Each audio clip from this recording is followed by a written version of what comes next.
친구는 싸워서 떠나는 게 아닙니다. 배신해서도 아닙니다. 어느 날부터 전화를 안 받게 되고 만남이 미뤄지고 그렇게 아무 말 없이 멀어집니다. 이유는 단 하나입니다. 우리가 너무 솔직했기 때문입니다. 친구는 솔직해서 떠나갑니다. 이 말이 불편하신가요? 하지만 많은 관계가 바로 여기서 끝났습니다. 싸운 것도 아닙니다. 배신한 것도 아닙니다. 그저 너무 많이 말했을 뿐입니다. 불교에서는 이렇게 말합니다. 말은 업이 되고 업은 인연을 자른다. 우리는 착각합니다. 친구 사이엔 다 말해도 된다고. 힘든 것도, 억울한 것도, 잘된 것도, 남들보다 나은 것도. 그런데 나이가 들수록 사람은 말이 많은 친구보다 조심스러운 친구 곁에 오래 남습니다. 오늘 이야기의 결론은 간단합니다. 친구를 지키고 싶다면 세 가지는 끝까지 숨겨야 합니다. 이건 위선이 아닙니다. 이건 계산도 아닙니다. 불교에서 말하는 자비, 그리고 어른의 절제입니다. 부처는 말했습니다. 어리석은 이는 진실을 다 말하고 지혜로운 이는 필요한 것만 남긴다. 오늘 이야기 마음 편하게 들으셔도 됩니다. 누군가를 속이자는 얘기가 아닙니다. 죽을 때까지 내 편으로 남을 친구를 잃지 않는 방법에 대한 이야기니까요. 지금부터 친구를 만날 때 반드시 속여야 하는 세 가지 이야기를 시작하겠습니다. 첫 번째, 친구 앞에서만큼은 내 인생을 하소연으로 만들지 마라. 우리는 친한 사람을 만나면 가장 먼저 이 말부터 꺼냅니다. 요즘 너무 힘들어. 사는 게 왜 이렇게 안 풀릴까? 나이 드니까 되는 게 하나도 없어. 처음엔 친구가 들어줍니다. 고개를 끄덕이고 다 그렇지 하며 공감해 줍니다. 문제는 그 다음입니다. 두 번, 세 번. 만날 때마다 이야기의 시작과 끝이 늘 같아질 때, 그 순간부터 친구는 나를 보고 싶은 사람이 아니라 마음의 준비가 필요한 사랑으로 느끼기 시작합니다. 불교에서는 이 상태를 이렇게 말합니다. 괴로움을 나누는 것이 항상 자비는 아니다. 우리는 착각합니다. 힘든 걸 말해야 관계가 깊어진다고. 하지만 현실은 다릅니다. 사람은 자기 인생이 버거운 상태에서 남의 짐까지 오래 들 수 없습니다. 한 번은 이해입니다. 두 번은 연민입니다. 세 번째부터는 회피가 됩니다. 여기서 중요한 건 힘들면 말하지 말라는 게 아닙니다. 진짜 힘들 땐 말해야 합니다. 그건 우정입니다. 하지만 만날 때마다 하소연이 기본값이 되는 순간 그 관계는 조용히 달아갑니다. 지혜로운 사람은 이 선을 압니다. 그래서 이렇게 조절합니다. 힘든 이야기는 짧게, 밝은 이야기는 조금 더 길게. 불교에서 말하는 중도의 태도입니다. 그래서 기억할 건 이것 하나면 충분합니다. 친구를 만나고 돌아오는 길에 그 사람이 나 때문에 조금이라도 지쳐 보였는지, 그 느낌이 들기 시작했다면 관계는 이미 조용히 멀어지고 있는 겁니다. 두 번째, 친구 앞에서는 내가 얼마나 잘 살고 있는지 증명하려 하지 마라. 나이가 들수록 이 말이 점점 어려워집니다. 젊을 때는 서로 다 비슷했습니다. 벌이도, 고민도, 걱정도 큰 차이가 없었죠. 그런데 어느 순간부터 삶의 속도가 달라집니다. 누군가는 자식 일이 잘 풀리고, 누군가는 그 문제로 밤잠을 설칩니다. 누군가는 경제적으로 여유가 생기고, 누군가는 아직도 계산기를 두드립니다. 이 차이가 생기기 시작할 때 사람들은 본능적으로 이렇게 말하고 싶어집니다. 그래도 나는 꽤 잘 살아왔지 않나. 그래서 친구를 만나면 이런 말들이 슬쩍 섞여 나옵니다. 요즘 애가 회사에서 인정받아. 이번에 좀 괜찮은 데로 다녀왔어. 이 나이에 이 정도면 괜찮은 인생 아니야. 말하는 사람은 자랑하려는 마음이 아닐 수도 있습니다. 그저 자기 인생이 헛되지 않았다는 걸 확인받고 싶은 마음일 뿐입니다. 하지만 듣는 사람의 마음은 전혀 다르게 움직입니다. 불교에서는 이런 상태를 비교심이 일어나는 순간이라고 말합니다. 비교는 말하는 사람의 마음에서는 자존이지만 듣는 사람의 마음에서는 열등감이 됩니다. 문제는 그 열등감이 바로 표현되지 않는다는 데 있습니다. 친구는 웃습니다. 고개를 끄덕입니다. 잘 됐네. 대단하다. 축하도 해줍니다. 하지만 집에 돌아가는 길, 마음 한구석이 조용히 무거워집니다. 나는 뭐 했지? 나는 왜 이 모양일까? 그리고 그 무게는 다음 만남을 조금 망설이게 만듭니다. 불교에서는 이렇게 말합니다. 말은 공덕이 될 수도 있지만 상대의 마음을 누르면 업이 된다. 자랑은 그 자체로 죄가 아닙니다. 하지만 자랑이 반복되는 순간 그 관계에는 보이지 않는 높낮이가 생깁니다. 위에 서는 사람과 아래에 서는 사람. 그리고 우정은 그 순간부터 같은 자리에 설 수 없게 됩니다. 지혜로운 사람은 이걸 너무 잘 알기에 자기 인생을 친구 앞에서 굳이 증명하지 않습니다. 잘 풀린 이야기가 있어도 크게 부풀리지 않습니다. 힘들게 살아온 친구 앞에서는 더더욱 꺼내지 않습니다.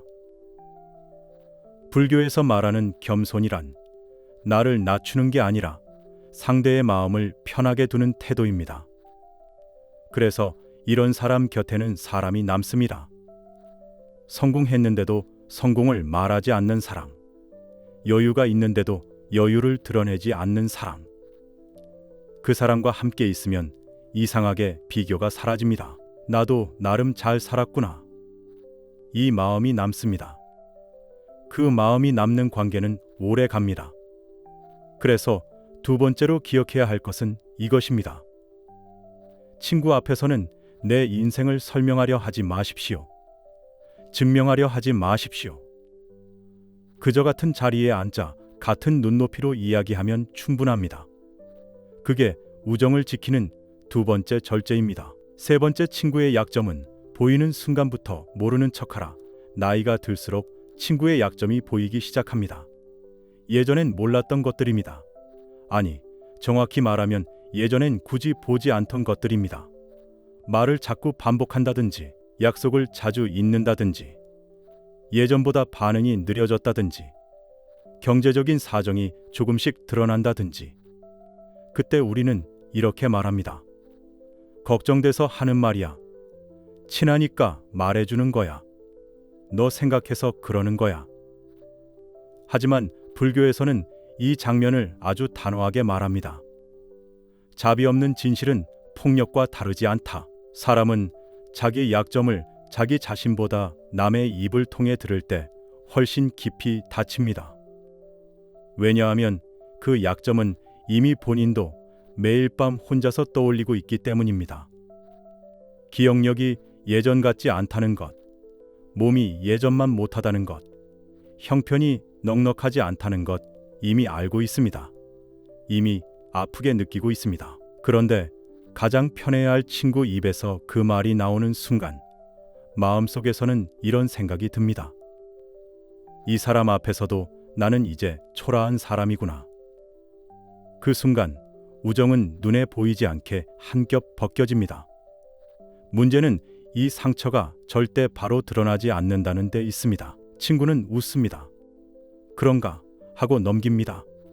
대수롭지 않게 반응합니다. 하지만 다음 만남을 조금 미룹니다. 전화를 받을 때 잠깐 망설입니다. 그리고 어느 순간 연락이 줄어듭니다.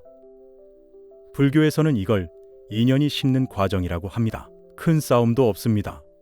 큰 상처도 없습니다. 다만 마음이 더 이상 편하지 않을 뿐입니다. 지혜로운 사람은 이걸 너무 잘 알기 때문에 친구의 약점을 아는 순간부터 입을 닫습니다.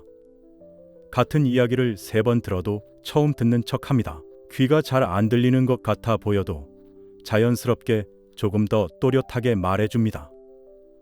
형편이 어려워 보일 때도 눈치채지 못한 척 일상을 이야기합니다. 이게 위선일까요? 아닙니다. 불교에서 말하는 자비의 가장 높은 단계입니다. 상대가 나 앞에서만큼은 자존심을 지킬 수 있게 해주는 것. 나 앞에서만큼은 늙지 않은 사람, 부족하지 않은 사람으로 존재할 수 있게 해주는 것. 그게 진짜 친구의 자리입니다. 그래서 세 번째로 기억해야 할 건 이것입니다. 친구의 약점은 알수록 더 조심해야 합니다. 친하다는 이유로, 오래 봤다는 이유로 함부로 꺼내는 순간 그 관계는 다시 예전으로 돌아가지 않습니다. 말하지 않는 것이 가장 큰 배려일 때가 있고 모른 척하는 것이 가장 깊은 사랑일 때가 있습니다. 사람은 나이가 들수록 새로운 인연을 만들기보다 기존의 인연을 지키는 일이 훨씬 어려워집니다. 젊을 땐 조금 상처 줘도 다시 붙고 말이 거칠어도 웃고 넘길 수 있었죠. 하지만 지금은 다릅니다. 마음의 여유가 줄어들고 몸도 예전 같지 않고 각자 감당해야 할 인생의 무게가 이미 충분히 무겁습니다. 그래서 관계가 끊어지는 이유도 점점 조용해집니다. 큰 싸움 때문이 아닙니다. 배신 때문도 아닙니다. 그저 함께 있으면 조금 피곤해졌기 때문입니다. 오늘 이야기에서 말한 속임은 사실 속임이 아닙니다. 하소연을 줄이는 건 상대를 더 힘들게 하기 위함이고, 잘된 이야기를 숨기는 건 비교를 만들지 않기 위함이고, 약점을 모른 척하는 건 자존심을 지켜주기 위함입니다. 이건 기술이 아니라 태도의 문제입니다. 불교에서는 이런 태도를 자비라고 부릅니다. 자비란 불쌍히 여기는 마음이 아니라 상대의 마음이 다치지 않게 한 걸음 물러서는 선택입니다. 우리는 이제 인생의 후반을 살고 있습니다. 앞으로 만날 사람보다 이미 곁에 있는 사람이 훨씬 소중한 시기입니다. 그 사람들과 끝까지 함께 가고 싶다면 모든 진실을 나눌 필요는 없습니다. 오히려 말하지 않은 것들 덕분에 관계가 유지되는 경우가 훨씬 많습니다.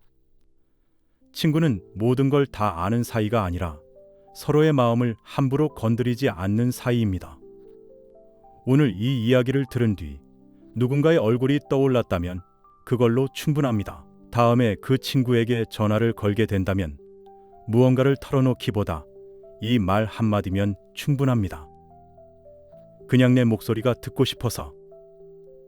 그 한마디가 어쩌면 그 인연을 조금 더 오래 붙잡아 줄지도 모릅니다. 이런 인간관계 이야기들이 당신 삶에 조금이라도 도움이 됐다면 구독과 좋아요, 그리고 알림 설정까지 함께 해주세요. 앞으로도 마음이 덜 상처받는 관계, 조금은 편안해지는 인생 이야기를 계속 전해드리겠습니다.